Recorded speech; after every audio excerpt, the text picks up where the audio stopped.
Hello, I'm back, and believe it or not, I had a request for a review. Not kidding you, I actually got a request.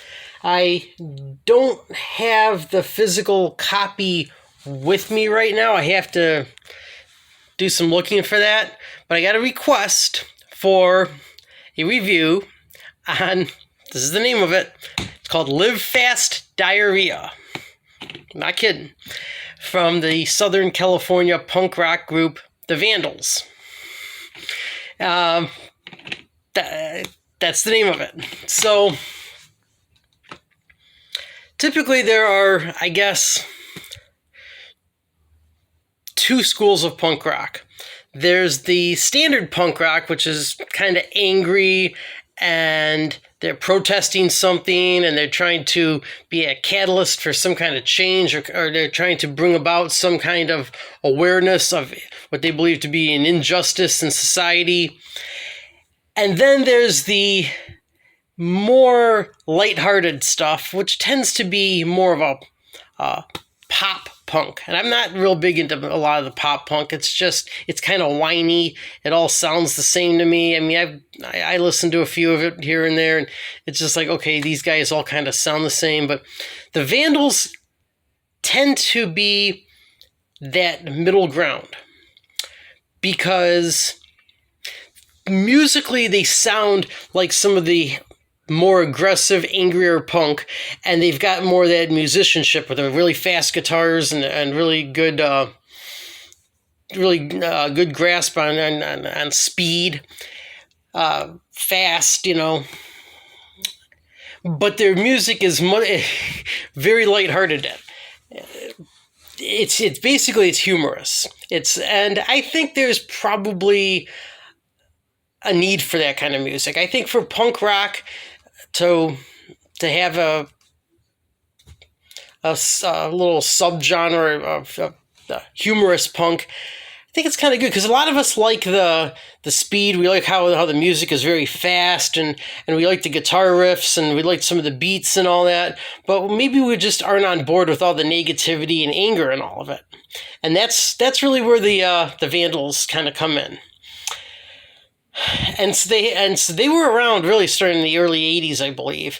And they went through some personnel changes, and then they came up with this lineup. Warren Fitzgerald on the guitar, also as a songwriter.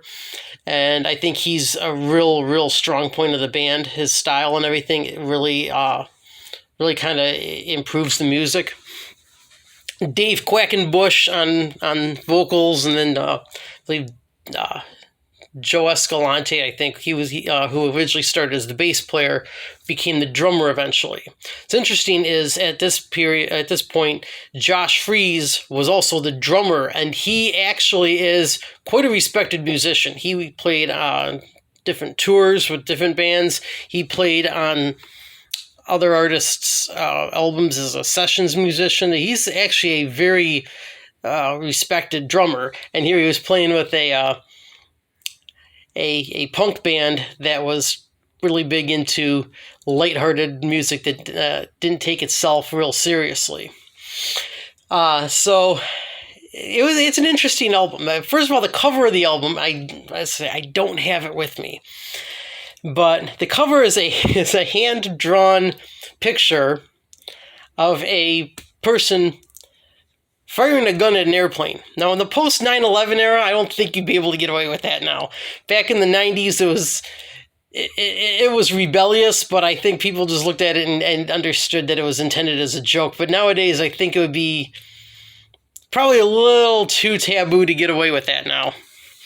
If you open up the inside, it says something about, there's some kind of a sticky note that says, "You are not allowed to use the photo of the man shooting at the plane. No reason given." Something to that effect. So it sounds like they actually had a photo of a guy pretending to shoot down an airplane, and they were denied the use of that. So Warren Fitzgerald himself hand drew a substitute cover. I said in the 90s they could get away with that, but in this day and age, that's not going to fly. No pun intended. And there are some other ridiculous drawings inside of it. I think there's one sketch drawing of a guy that ripped his arm off. He's holding his arm in his other hand. That lets you know how serious this music really is. Not at all. It's immature, but there are a lot of people, admittedly myself, that like that immature humor. It's not sophisticated. It's not something you have to really think too hard about. It's easy to get. I mean, a lot of people don't like it. Oh, it's immature. But you know what? For me, it's easy to understand. I understand what they're getting at with it. So to me, that stuff's kind of funny just because I don't have to think too deeply about it to understand it. And so there's some silly little sketch drawings on the inside cover of the album. But what's really impressive about Live Fast Diarrhea is that they come up with some really, really, really weird, strange song themes and concepts. There's a song called Take It Back, track 2, Take It Back. The whole song is about poor restaurant service. Hungry diner goes into the restaurant. They get servers that don't want to do their job, and they end up not liking their food. It's kind of a dumb concept. The song's actually kind of funny. There's a song called NIMBY, which is about the old Saturday Night Live orchestra host, G.E. Smith. And I don't know if you remember him or not, but in Saturday Night Live, they used to have the Saturday Night Live orchestra, and G.E. Smith was this blonde-haired guy that would always grin. He looked kind of silly. I thought he was kind of goofy. Great musician, but I thought he was kind of goofy. I'd be like, as he'd play the guitar. And they wrote a song about him being rejected by the homeowners association of his neighborhood. They just picked this random TV musician and wrote a song about how the neighbors didn't want him living in their neighborhood. I don't know where they come up with this stuff. Power mustache. See, I don't have facial hair. It looks like I do because I have a really high definition camera here that makes it look like I'm hairier than I really am. I don't wear a mustache. I don't have to worry about it. But Power Mustache is all about how anybody with a mustache is a fascist, he's oppressive, and cannot be trusted. Yeah, I don't know where they come up with that. But it's one of these weird ideas. And then the best one is Johnny Two Bags. It's a character named Johnny Two. Now that's an alias. Do not use that as an alias. If you get pulled over for making an illegal left turn, or you fly through the red light and the police pull you over and he's like, "What's your name?" Do not tell him that it's Johnny Two Bags. But trust me, it's tempting. It's a good alias. But Johnny Two Bags is a guy who wants to have the blues. He wants to be a blues singer. But he's not sad enough. He doesn't have a bad enough life. And they're telling him, cheer up, you have a good life. You don't need to sing the blues. But he's sad, but not sad enough to have the blues. There's another one on there. They might be Get in Line. It's just about riding roller coasters. But they actually can write entire songs about these themes. They take these weird themes that nobody can understand where they came from, and they write entire songs about some of the most unusual things. And that takes a bit of talent. I give them credit for that, but the fact is, more often than not, the songs actually are funny. So you take a really weird topic that's difficult to write about, you write an entire song about it, and you actually pull off making the song funny. That's pretty ingenious. So I have to give the album really high marks because, I mean, Warren Fitzgerald puts a lot into it. He's got some really, really fast guitar fills, some solos.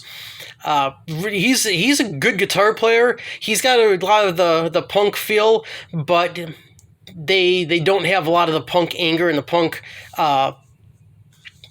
negativity. They've got irreverent humor that is supposed to do just the opposite. You're not supposed to take it seriously. You're just supposed to laugh. You're just supposed to read it and say, these guys are crazy, and just enjoy it for what it is, which is basically the cool punk music with silly humor and bizarre song themes that really work.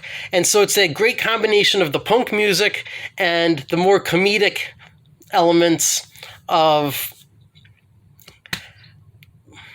I don't even know, because I really don't know of any other genre, or any entire genre that's got the kind of of humor like that. When you get music that's humorous, it's kind of disposable music-wise, because it's like they just want you to laugh or they just want to shock people. They don't really put that much effort into the music. So it's interesting because it's so funny and it has such a large dose of kind of goofy humor, but it's equally impressive musically. And so it makes you laugh, but you also want to listen to what they're playing. You want to listen to Warren Fitzgerald and some of his impressive guitar runs while you're just laughing at songs about power mustaches and a guy named Johnny Two Bags. I might start calling myself that. This would be Johnny Two Bags listening room. I wonder if that's copyright protected. Anyway, but for that result, Live Fast Diarrhea. Look past the name, look past the silly artwork if you're more mature than I am. It's well done, and I'm sorry, it's a work of genius. There are a couple songs on there that, to me, I could do without. They're just, okay, that's not that interesting. I don't really get it. It's like, oh, okay.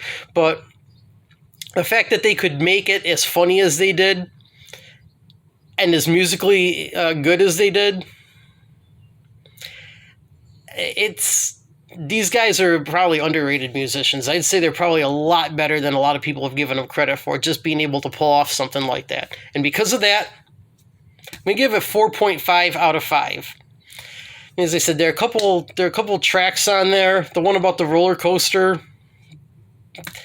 to me, it's just not that funny. It's not that interesting. And then there's I'm not really interested in Supercalifragilisticexpialidocious. Yes, it's the Mary Poppins song. It's not my demographic. Mary Poppins is not my demographic, obviously, because I'm like a 42-year-old dude. I'm just not, sorry to stereotype, but I'm just probably not the type that would watch a live-action Disney movie about British people in like the 1940s or 50s or whatever. I don't know. It's just not... I don't see myself as the intended demographic, so not a real fan of that. I'm not a fan of the original Mary Poppins. Was that Mary Poppins? I thought Supercalifragilistic. I thought that was Mary Poppins. Anyway, the original is not my demographic. I do prefer the Vandals version, but it just doesn't seem like it belongs on. It's like, okay, I fast forward through there. I just skipped through that one. It's like, okay, I'm not really sure why they did this. It doesn't really seem to have a place on the CD. A couple other songs in there are kind of weak, so I think there are a couple that failed a little bit, but the good definitely outweighs the bad, so I'm going to give it 4.5 out of 5. So I don't know where you'd be able to find it. You'd probably be able to just find the whole album on YouTube.